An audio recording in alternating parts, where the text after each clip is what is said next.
What happens when your beloved pet starts delivering gifts that shouldn't exist?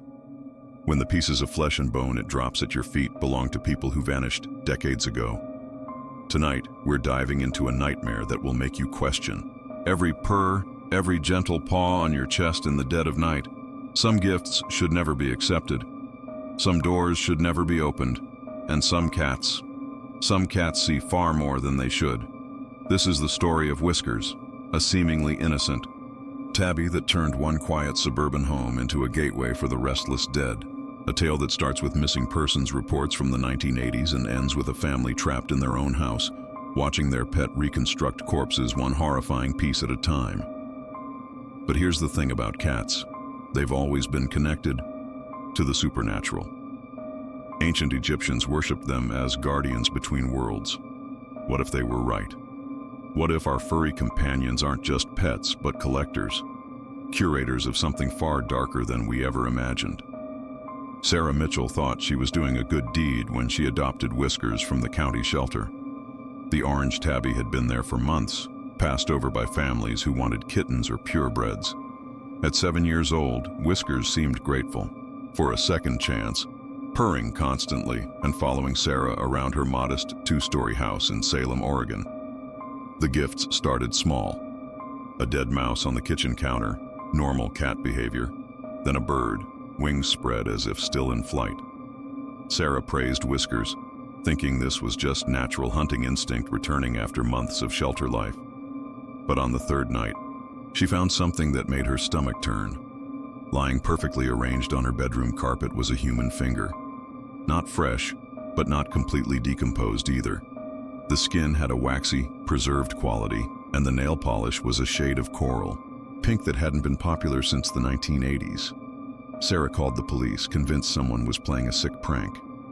Officer Martinez documented the finger, bagged it as evidence, and assured her they'd investigate. He suggested changing the locks, maybe installing security cameras.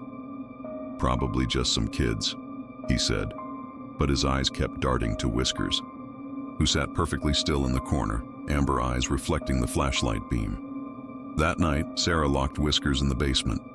She couldn't bear the thought that her sweet cat was somehow involved, but she needed answers. She needed sleep.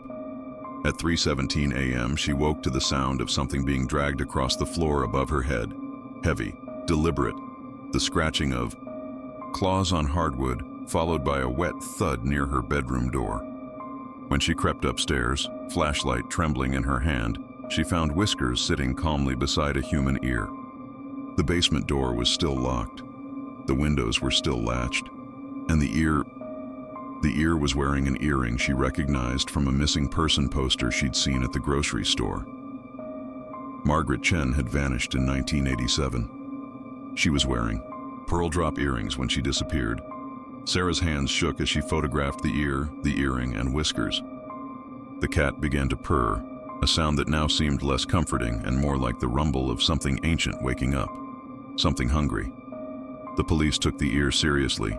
Detective Rodriguez showed Sarah the missing persons file. Margaret Chen, age 34, disappeared walking home from her job at the local diner. No body was ever found. No suspects. The case went cold, filed away with dozens of others from that decade. How does a cat get hold of evidence from a 30-year-old case? Rodriguez asked, studying Whiskers through the carrier bars. The cat stared back, unblinking. Sarah had no answers. She wanted to surrender Whiskers back to the shelter, but something held her back. Call it intuition, or maybe fear of what would happen if she wasn't there to monitor the situation. The gifts were escalating. Night 4, a wedding ring attached to a finger bone so old it looked fossilized. Night 5, a driver's license from 1983, somehow preserved despite decades underground. Night 6, a child's shoe with something still inside it. Each morning, Sarah would find Whiskers sitting patiently beside these impossible offerings, tail swishing with what almost looked like pride. The cat never seemed tired, never showed signs of leaving the house. The doors and windows remained locked. Security cameras showed nothing but an empty yard. But the basement had started to smell. Sarah finally worked up the courage to investigate on the 7th night. Armed with a flashlight and her phone recording everything, she descended. The creaking stairs. The smell hit her like a wall. Not quite decay, but something deeper, earthier, like a grave that had been disturbed. In the corner where Whisker's litter box used to sit, she found a hole. Not a small hole, a tunnel wide enough for a person to crawl through, extending down into darkness that seemed to swallow her flashlight beam. The walls were scratched with claw marks, but they were too large, too deep to have been made by any house cat. As she knelt beside the opening, something moved in the depths. Not the scurrying of rats or the flutter of bats, but something deliberate, methodical, the sound of hands and knees crawling through dirt.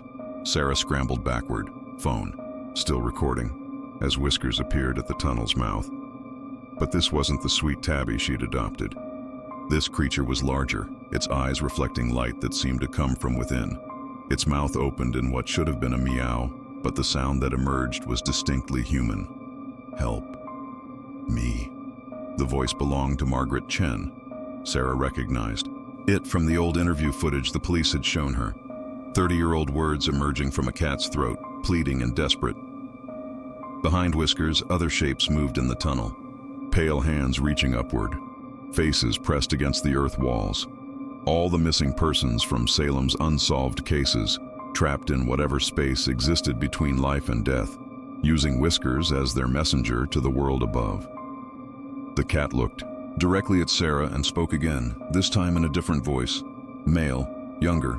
We can't rest, won't let us rest. Keeps collecting us. Sarah ran. She burst from the basement, slammed the door, and called Detective Rodriguez.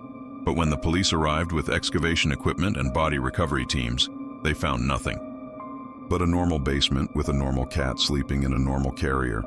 The tunnel was gone. The smell was gone.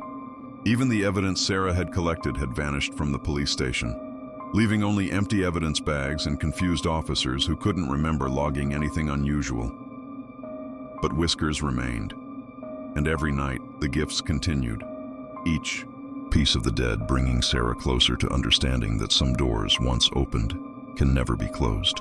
Some hungers can never be satisfied, and some cats aren't pets at all, but collectors for something that exists in the spaces between what we call life and what we call death.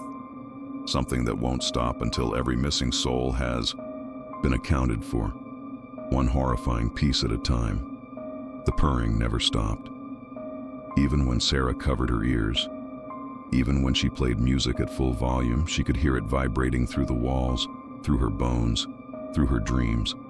Because Whiskers wasn't done collecting, and Sarah was beginning to realize she might be next. If this story made your skin crawl and left you questioning every sound your pet makes in the night, smash that like button and subscribe for more tales that'll haunt your dreams. Share this video with someone who thinks their cat is just an innocent pet. Let's see how they feel after hearing about Whiskers.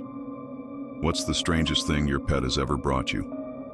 Drop a comment below, but fair warning, after tonight's story, you might start looking at those gifts a little differently.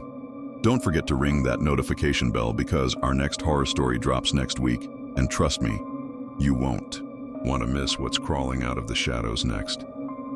Sweet dreams, and remember, some doors should stay closed, some gifts should be refused, and some purrs are warnings.